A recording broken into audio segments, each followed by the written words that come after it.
My name is Margaret Gilmore, 28 years old. Have you ever been sitting in the middle of a family dinner and suddenly realized you weren't actually invited because people wanted to see you? You were invited because they wanted access to your money. That realization didn't hit me all at once. It arrived piece by piece, hidden inside years of small favors, guilt trips, and expectations that somehow always ended with me opening my wallet. By the time I finally understood what was happening, I had spent years funding the very people who claimed they loved me most. My parents, Patricia and Gerald Gilmore, loved telling everyone how proud they were of their successful daughter. My younger sister Chloe and my brother Ryan never missed an opportunity to brag about me when it made them look good. What nobody talked about was how often my success came with a bill attached. Growing up, our family struggled financially. I don't mean the occasional tight month. I mean the kind of struggle where every grocery trip felt like a math problem and every unexpected expense created panic. To their credit, Patricia and Gerald worked hard. I never denied that. But hard work alone doesn't guarantee stability, especially when poor decisions keep undoing the progress you make. I learned that lesson early. At 16, while Chloe spent hours taking selfies and dreaming about internet fame, and Ryan was failing his driving test for the third time, I was working part-time jobs after school. Every paycheck mattered. Every dollar had a purpose. I spent late nights teaching myself business fundamentals on a used laptop with a cracked screen. While everyone else was asleep, I sat in my bedroom researching marketing strategies, studying successful companies, and planning a future that felt impossibly far away. Back then, I thought success would solve my problems. I had no idea it would create entirely new ones. 10 years later, I co-founded a thriving company with my business partner, Marcus Hayes. We weren't wealthy enough to buy private islands or luxury yachts, but we were comfortable. Comfortable enough that I could enjoy life without constantly worrying about money. And that's exactly when my family started looking at me differently. At first, it seemed innocent. Margaret, could you help us out this month? Just this month. That phrase became a permanent part of my life. Chloe needed money after an impulsive shopping spree she called an investment in her online brand.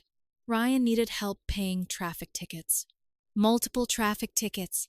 Patricia and Gerald needed assistance covering mortgage payments after spending a ridiculous amount of money remodeling a kitchen that had been perfectly functional before. Every request arrived, wrapped in promises. We'll pay you back.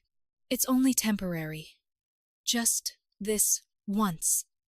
The problem was that just this once became every time. Months turned into years.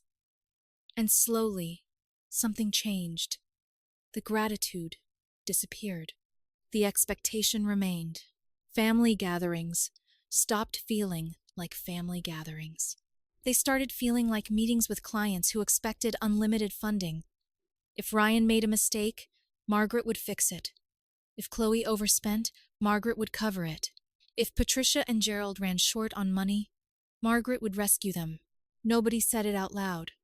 They didn't have to. The assumption was always there. And the worst part, I kept saying yes. Because I loved them. Because they were family. Because somewhere deep inside me, I believed helping them was my responsibility. Then Easter arrived. The dinner that changed everything. The call came from Patricia. The moment I answered, I recognized her tone. It was warm, sweet, carefully crafted. The voice she reserved for moments when she wanted something important. "Margaret," she said cheerfully, "we thought it would be nice to have a family dinner. Just us. Like old times." For a brief moment, I actually smiled. Maybe they genuinely wanted to spend time together. Maybe this wasn't about money. Maybe I was being unfair. Looking back, I should have trusted my instincts. Instead, I agreed. What Patricia failed to mention was where we would be eating. Le Jardin. One of the most expensive restaurants in the city. The kind of place where waiters describe dishes like they're reciting poetry. The kind of place where checking the menu prices beforehand is practically a survival strategy. When I arrived that evening, something immediately felt off. The table was already covered with appetizers. Not one or two. Several. Expensive ones. Patricia sat smiling proudly. Gerald was already halfway through a bottle of wine. Chloe wore a designer dress she definitely couldn't afford on her own. Ryan looked unusually excited, almost relieved, as if some problem had already been solved before I arrived. "Margaret!" Patricia called, waving me over. "There you are." I sat down. Before I could even open the menu, Chloe flagged the waiter. "We'll take another round. Another round. Not the first, not the second. Another." A warning bell rang quietly inside my head. I ignored it. The conversation started normally enough. I asked Chloe how things were going. She spent 15 minutes explaining how exhausting life as an influencer had become, despite having fewer than 1,000 followers. I asked Ryan about work. He launched into a lengthy complaint about employers expecting too much from employees. The irony was almost painful. Throughout the conversation, Patricia kept smiling.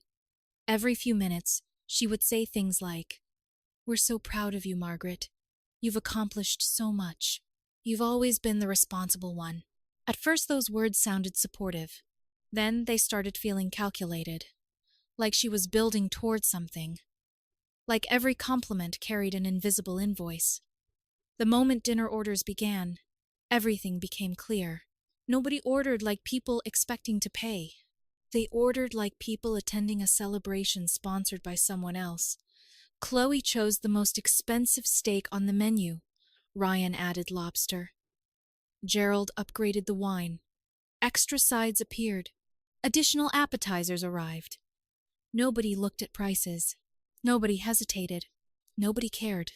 Because they already knew who they expected to cover the bill. Me. As I watched them order, a strange feeling settled over me. Not anger. Not yet. Something colder. A quiet realization that had been building for years. I looked around the table. Chloe was busy posting photos online. Ryan was talking about money. Patricia and Gerald looked completely relaxed. And suddenly, I understood why. This wasn't family time. This was a transaction. A carefully planned transaction. Then the dessert menus arrived. And before anyone could order another expensive item, I calmly asked a simple question. "How are we splitting the bill tonight?" The silence that followed was immediate. Patricia's smile froze. Ryan stopped talking. Even Chloe slowly lowered her menu. For the first time all evening, nobody seemed to know what to say. The silence lasted only a few seconds, but it felt much longer. Patricia blinked first, then she laughed. Not because something was funny, because she genuinely thought I was joking. "Oh, Margaret," she said with a patronizing smile. "Don't be silly." There it was. That tone. The same tone people use when correcting a child who doesn't understand how things work. Across the table, Chloe exchanged a confused look with Ryan. Gerald took another sip of wine. Nobody reached for a wallet. Nobody asked how much they owed. Nobody even pretended to consider contributing. The assumption was so deeply rooted that my question seemed absurd to them. Patricia leaned forward. "You've got this, right? It's only dinner. Only dinner." I looked around the table. Steaks, lobster, premium wine, multiple appetizers, desserts already being discussed. This wasn't dinner. This was an event. And they had planned every second of it. Ryan chuckled. "Come on, Margaret. It's not like you can't afford it." That sentence hit harder than he intended. Not because of the money, because of what it revealed. They didn't care whether the bill was fair. They only cared whether I had enough money to cover it. And apparently, if I did, that automatically made it my responsibility. Something inside me finally settled. Years of guilt. Years of obligation. Years of trying to earn appreciation that was never coming. Gone. The waiter arrived carrying the black leather bill folder. Without hesitation, she placed it beside me. Of course she did. Everyone at the table had probably acted like I was paying all evening. Patricia smiled. Thank you again, sweetheart. It's wonderful having someone successful in the family. I opened the folder. $547.82.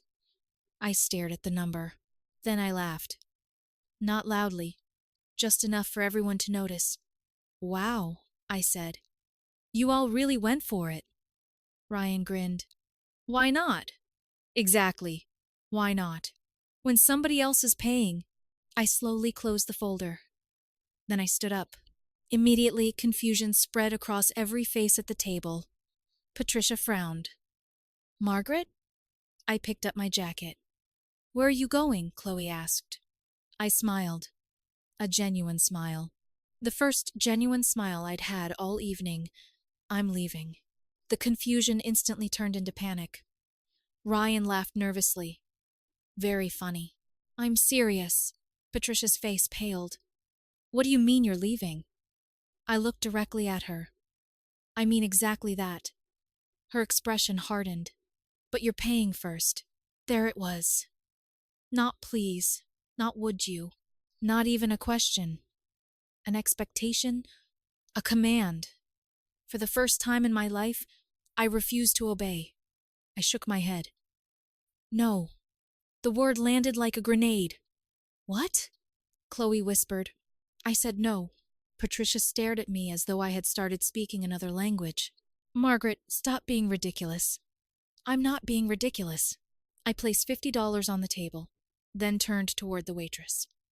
Her name tag read Linda. This is for you, I said gently, for dealing with all of this. Linda looked confused, but accepted the money. I nodded toward my family. They'll be handling the rest. The color drained from Patricia's face. Gerald nearly spilled his wine. Ryan sat frozen. Chloe looked seconds away from having a meltdown. Then, I delivered the sentence I had needed to say for years. I pay for people who want my company. I paused. Not people who invite my wallet. Nobody spoke. Nobody moved. For once, they had nothing to say. And honestly, that silence was beautiful. I turned and walked away. No screaming, no dramatic confrontation, no scene. Just the sound of my footsteps fading toward the exit. The cool evening air hit my face the moment I stepped outside.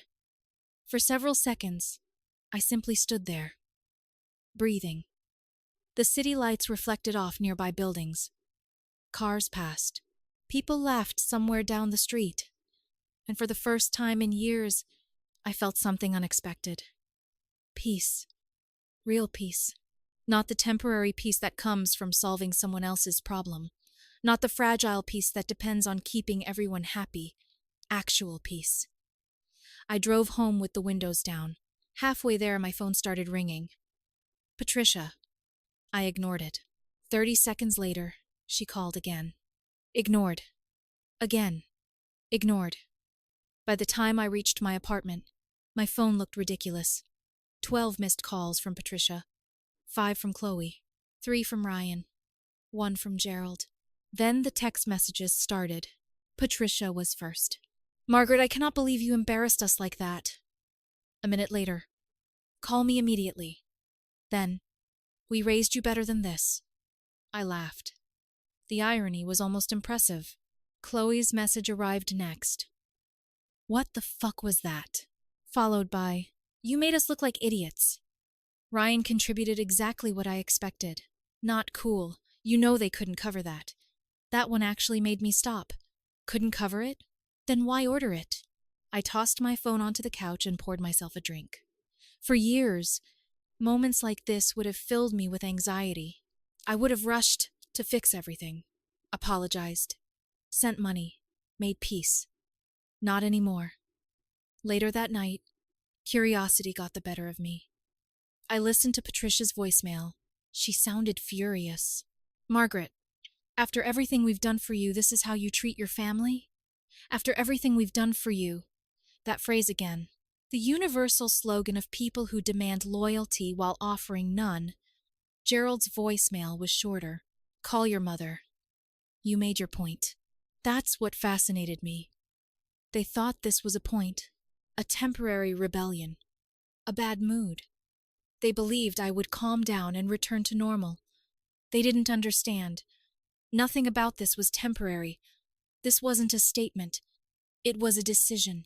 The next morning, I woke up to 23 new messages. By the third day, guilt had transformed into anger. Patricia's texts became increasingly hostile. You owe this family. Don't forget who supported you when you had nothing. Family comes first. Family comes first.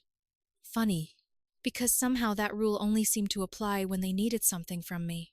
Meanwhile, my best friend, Mia Bennett, was having the time of her life. When I explained everything, she nearly choked on her coffee. You actually walked out? I did. You left them there? Yes. Mia started laughing so hard, she had tears in her eyes. Oh my God, Margaret. What? I think that's the healthiest thing you've ever done. I laughed too, because deep down, I knew she was right. For years, I had mistaken enabling for kindness. Now I was finally learning the difference. But even then, I knew this wasn't over. Because people who lose control rarely accept it quietly. And Patricia Gilmore had spent years controlling me through guilt. Sooner or later, she was going to escalate. And when she did, things were going to get much uglier. I was right. Patricia wasn't finished. After calls and texts stopped working, she started recruiting relatives. Suddenly, aunts and uncles were calling me about family unity and forgiveness. Most of them had only heard Patricia's version of events. Then she crossed a line I never expected. One afternoon, Marcus called me. Margaret, why is your mother calling me? I nearly dropped my phone. Apparently, Patricia had contacted my business partner, hoping he would convince me to apologize. Thankfully, Marcus wasn't interested in becoming part of the drama.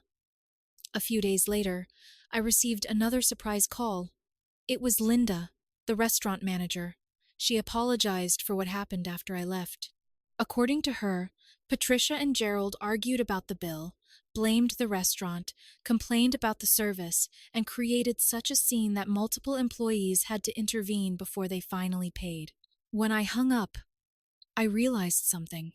The problem had never been the dinner. The dinner had simply exposed the truth. So I stopped waiting for them to change. I changed. I closed old shared accounts, updated passwords, removed every financial connection they still had to me. And then I stopped responding.